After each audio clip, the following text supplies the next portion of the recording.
Some people still look and act surprised when the law finally catches up to them. Today, we're watching what that actually looks like when the excuses run out. Pun intended. I don't have people. What you? Oh, you're an immigrant? Yeah. Oh, it's a wrap. It's a burrito. Come to crib. It's always the month. Oh my God. Come to crib. It's bad. Yeah, homies, it's ugly. Come to come from the call the police and all. Come to crib. She talking about she ain't got no papers, no documents, and you just out here crashing and shit. I know that's right. Why is he parked like that? I know that. What you mean? Why he park? What are you talking about? You just made it park like that. You just parked it like that. It's not supposed to be on this You lane. Parked this motherfucker like that. Okay, but he Come to he crib. shouldn't be right here without his hazard. Damn, cuz. Motherfucker rap. It's a burrito, cuz. Cuz finna call the boys. God damn. God damn. Yeah, no, right now. You parked this motherfucker right here. That's what you... So the man watches an illegal immigrant crash into a parked car without missing a beat. He says, it's a rap. It's a burrito. Now, come on, man. In context, that wasn't hate. That was just recognition. The same people who spent years telling us we couldn't notice spiders suddenly get real quiet when a regular man just says, it out loud with zero filter, right? It's funny how it turns racist into a racist label only when it gets pulled out when the observation is accurate. He said it's a rap, it's a burrito, it's a metaphor. Come on. Comedy lands first. Now, I want you to watch what happens when the same energy, it meets actual enforcement.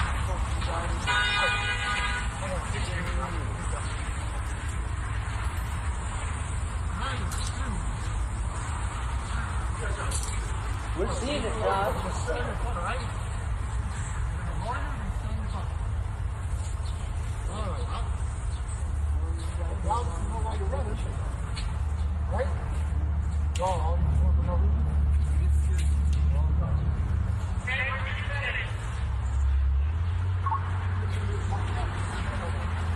I wonder what happened. Where did he run from? So this is Romeoville, Illinois. Got the gold chain on. He was resisting. Oh, excuse me. And they didn't debate him. They put him in cuffs on the ground and took the shirt with him. So you've been watching how fast living his best life, that story ends in seconds when someone with authority shows up. Now, the people who called this kind of enforcement inhumane never had to live next to the version of him that didn't get caught. Now, one man hits the pavement. Now, look at what happens when an entire city starts feeling the shift. Haitian business owners in Springfield have been telling us they're losing business. So many people left. And it's getting worse. 80% of the community, they already left. They say many Haitians left town out of fear of deportation after a Supreme Court ruling that allows their temporary protected status to be stripped away. Community leaders are watching another possible consequence. I do think that it's going to be something that is going to impact our community. Kara Van Zandt is a longtime Springfield resident and the assistant executive director for the Clark County Land Bank. She says they've been working to renovate or remove abandoned properties already made worse by the housing crisis. With vacant lots, I know that we have tax foreclosed properties, which is a number that we use quite often. That means that they are officially been left, so that abandoned category is checked. We have about 500 parcels in Clark County, primarily in the city of Springfield. Now there's concern that if more Haitian families leave in a short period of time, even more houses can sit empty, adding to the neighborhoods they've already been helping to recover from blight. And that recovery comes at a cost. Just a basic site of this nature is going to be couple $1 million, from beginning to end. In that recent presentation to City Council, the group says they're getting money from the state, have finished several projects, and will focus on the city's west side next. If we didn't have those funds coming down from the state, we would be stuck with all of these brownfields and blight. Leaders say you can expect to see more renovation work happening over the next year, but they say there's still more work to do, as many Haitians move out. It's very bad for us.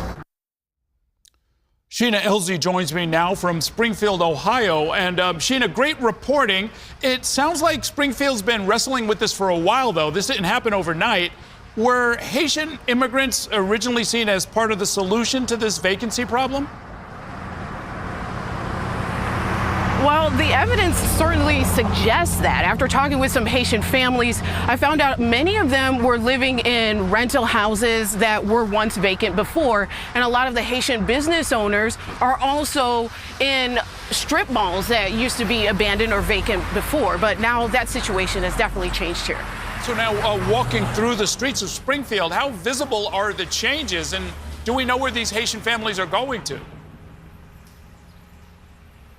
Yeah, absolutely. So what you can see on the streets here is sometimes we've seen a lot of people, more people actually walking around because a lot of the Haitian immigrants, they don't have their driver's license and can't get one at this point. So we've seen more people walking around with nowhere to go. Some of the Haitian families tell me that they can't go back to Haiti because of the violence and the gangs there. They're worried about their families being killed or kidnapped. So they're going to other states or staying in town with nowhere to go and ending up homeless. And another problem that comes with that is the example right here. I want to walk you over here and I want you to look up right at that sign there. That sign is a sign of a former homeless shelter. So this vacant building used to be a homeless shelter, but now there's even fewer options for the people Haitian community, in the Haitian community or anywhere in town to go if they are left homeless. Now, the mayor, in a recent meeting, the mayor did say they are working with other nonprofits to try and open up more places for people to go, but it's still a big issue here in town. How are daily services being impacted if 80% of the population is gone? What happens to local businesses and schools and public transit? Yeah, well, a lot of the Haitian immigrants were working manufacturing jobs. Some of them I talked to were working at warehouses, like Amazon warehouses and things of that nature. And as far as the businesses go, a lot of the Haitian-owned businesses, at least, say they're seeing less of it and they're struggling trying to keep up, but they tell me they're going to stay in town until they're forced out. Okay, we'll leave it there for now. Thank you so much. Great reporting, Sheena. So, Springfield, Ohio. Report comes out that 80% of the Haitian population left. Restaurants are empty. Stories are quiet. Locals saying they got what they voted for. Now, I remember when we were told the entire local community, economy. I don't know why I said a community, but the entire local economy would collapse without them. Look like the economy is still standing. Only thing that's left was the chaos. That's not cruelty. That's what happens when incentives change, right? Empty restaurants are the result. Here's somebody's explaining the cause in pain language. People always say it's such a simplification to say mass deportation solves all issues. No, mass deportation solves literally all of our issues that we have in America today. Whether it's the crime rate, whether it's the housing crisis, whether it's affordability, whether it's just standard of living, social cohesion, community gathering, charitable giving, every single social metric and societal metric will drastically improve. All of these things can be drastically improved if America isn't focused on babysitting foreigners. But right now, all of American politics has been literally reorganized and restructured so that it's all about babysitting foreigners and the lowest common denominator in society. The criminals, the violent ones, the gangbangers, the baby mamas. You just have to have mass deportations and it solves literally 90% of the issues. And I think the rest of the 10% of the issues can be solved with mass incarcerations. That's it.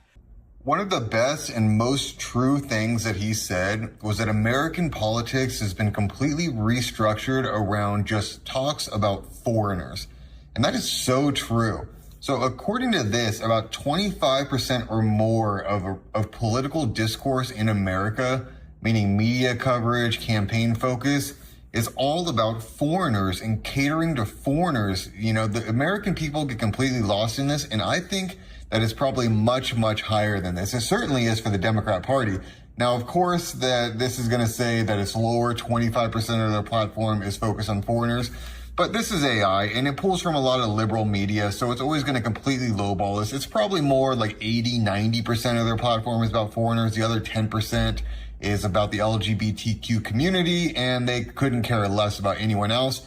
But here you go, and this really kind of sums that up right here. The Democrat platform, their entire platform was this.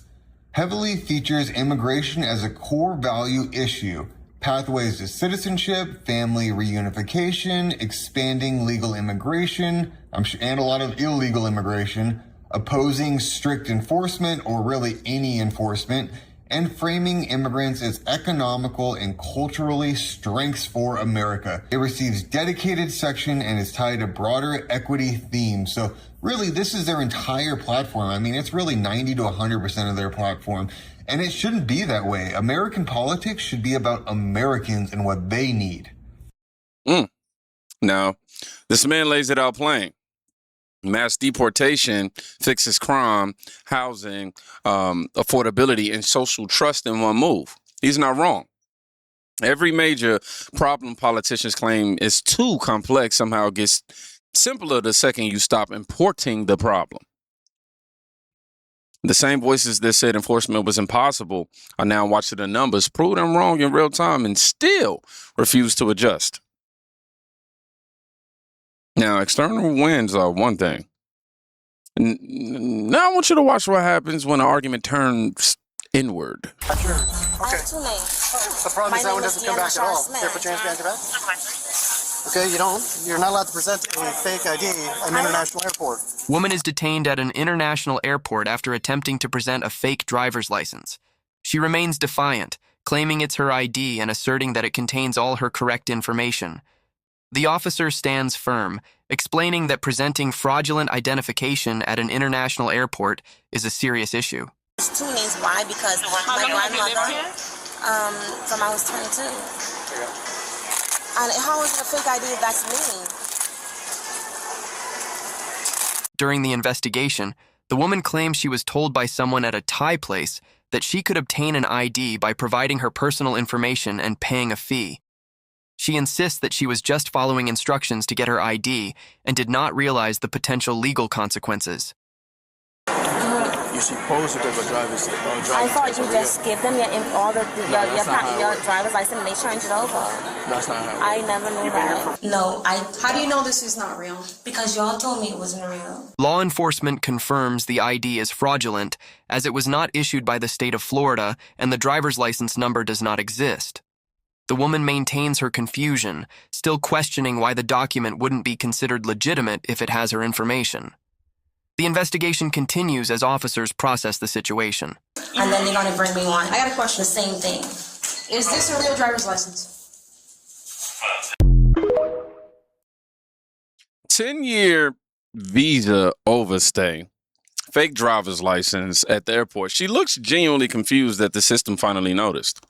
You know, this is the part they never show, you know, in the soft interviews, right? The shock isn't that she got caught. The shock is that she believed the rules didn't apply to her after a full decade. And that belief didn't come from nowhere. It was funded, protected, and repeated until people started treating law like a suggestion. You know, the system applied the rules to her. Now, watch how some people respond when the same standard gets applied to their own stories. I just want to say I respect and I love our ICE agents. Continue to deport these fake ass Native Americans out. I hope you motherfuckers lose your little government card so you can be deported out all the way back to motherfucking Asia, where the fuck you came from, because it's certainly not America. You know, I think I just might do a little care package for these ICE agents because thank y'all. And I'll be making some calls too. I did go on the website to see how I can sign up. They're starting for $41,000 a year, which is like not a lot of money, but honestly, because this is our home, the least we can do is help clear out the trash. Oh yeah, and also for like the skeezer that tries to say, soulful clogs your arteries, maybe you just don't know how to fucking cook, okay? Because when does sweet potatoes, okra, and so forth clogs your fucking arteries? It depends on how you fucking cook it. And if you knew how to cook, you would know that, okay? Thank you. Her sentiment sounds very familiar. It sounds like the 5 civilized tribes, the 5 civilized black Indian tribes, who sold so many Africans that the white man had to make laws to stop them from doing so. Slavery could never have existed in this country and been maintained without the full participation of the American tribes. That's why they started calling them civilized, Rock, because they began to say, you quit hunting in the woods and running wild and get yourself some land and get yourself some slaves. So Indians became slave hunters, slave traders, and in the final analysis, all civilized tribes, the Choctaw, Chickasaw, Cherokee, and Seminole Indians, they all fought with the South to maintain slavery. And so therefore, and they got benefits from it. And that led to going back to the earlier question you asked me about reparations. And even after the Civil War ended, the Choctaw and Chickasaw were still holding about 12 or 15,000 slaves even after the Civil War ended. The United States government sent in troops saying, you got to get rid of this slavery and set black folk free. And they set up what's called the 1866 Indian Treaties with these 5 civilized tribes, which says that black people in this country must not only turn them loose, they must get benefits. They must get forms of reparations, going back to your earlier question. You must first of all, set them free. 2, you must give them an option, and this is for all black freedmen and all blacks who lived in the Indian Territory and all black Indians. You must set them free, allow them to have membership in the tribe. You must give them, let them have access to all the resources on the reservation. You must let them also be tax exempt. You must let them have free education. You must also let them be able to give them $150 in cash. You must give them 160 acres of land. And in present day times, those black Indians under the 1866 treaties should be getting, they could also hold gambling casinos. Now, this country has never carried out the full mandates, but yet we're still honoring it for Indians. Right now, all the benefits that Indians are getting in this country are getting it from the 1866 Indian Treaty, because they took up arms against the United States in the Civil War. They wiped out all previous treaties. Now, every year in the White House, we get about 560-some white Indian chiefs, which in history they call $5 Indians, because 90% of the people calling themselves Indians nowadays are not really Indians. Those are whites passing as Indians, because they paid $5 to the Dawes Commission to get their name on the Dawes roll so they can get all these advantages. But every year they get invited to the White House, and every year they got an approximate $3.5 billion every year, even that Obama's been in office. They got money into the Federal Indian Bureau. Now, see, if you were to talk about reparations, black folks should have been getting all this money all these years too. But they got shut out because the Indians in 1938, they sent a letter to the Department of Bureau of Indian Affairs saying, how do we shut black folk down to make sure they never get any reparations? And that letter floated around in the federal government from about 1938 to about 1941. Then it went to the Secretary for the Department of Interior, and the Department of Interior looked and says, said, how do I come up with a scheme to shut down blacks so they get no reparations in this country? He said, what you do, you Indians come up with a new concept called a quantum blood law, which says that black folk are not entitled to any of the benefits of the 1866 treaty in terms of reparations unless they can prove beyond a shadow of a doubt that they got 1/4 Indian blood in them. And we make Indian blood sacred like Jesus Christ's blood. And therefore, they've been shutting blacks out all these years. That's why they didn't get any reparations, to go back to your earlier point. And the last point on reparations, you asked me earlier about a blueprint. This country's always given reparations to all groups except black folk, even though black folk were the ones who built the country. They built the bridges, they picked the cotton, they built the highways, they built the government buildings. They were the backbone of this nation. But now, so in the Marshall Plan, we gave billions of dollars to Germans after World War II. We got under what's called a Point 4 program. We gave reparations to Japanese. We gave reparations to American Indians. We gave reparations to everybody but black folk. Yet black folk are locked into the bottom of a vertical order and a descending order of wealth, owning, and poverty, and control of resources, and nobody wants to address the issue. Because right now, see, in this nation, everything that everybody dreams of is identified with and associated with white skin. That means privilege, wealth, power, income, and privileges associated with white skin. Nobody's right mind will identify with anything black that's negative. If black folk are carrying 6 to 7 times their fair share of everything is bad, why would anybody want to identify with blackness when they can identify with whiteness and get all these advantages? And now you understand who the Indians are and why they hate Africans so much. They have always hated us. They used to sell us. Have a nice day. Now you've got melanated immigrants pushing the narrative that black Indians were always the enemy and helped slavery thrive. Interesting timing. The same group with an S that demand we never question immigration history are perfectly fine rewriting black American history when it fits their new position. You can't claim solidarity on a Monday, then accuse the people who were already here of being the real problem on Tuesday. Now, what you're watching isn't random. It's what happens when a country decides the rules still mean something. At the airport, and every time it happens, the same group of people act like the sky is falling until the next morning when the sky is still there and the only thing missing is the disorder. Truth doesn't need a press conference. It just needs consistency. When justice is applied evenly, the people who benefited from the uneven version always call it hate. That's not mystery. That's a tale. So if you made it to the end of this video, I want you to write justice. Because when justice is done, it's a joy to the righteous, but terror to the evildoers. Proverbs 21:15. Be safe. Go check on somebody today. You can quite literally be saving their life. You could write it's a burrito. Peace.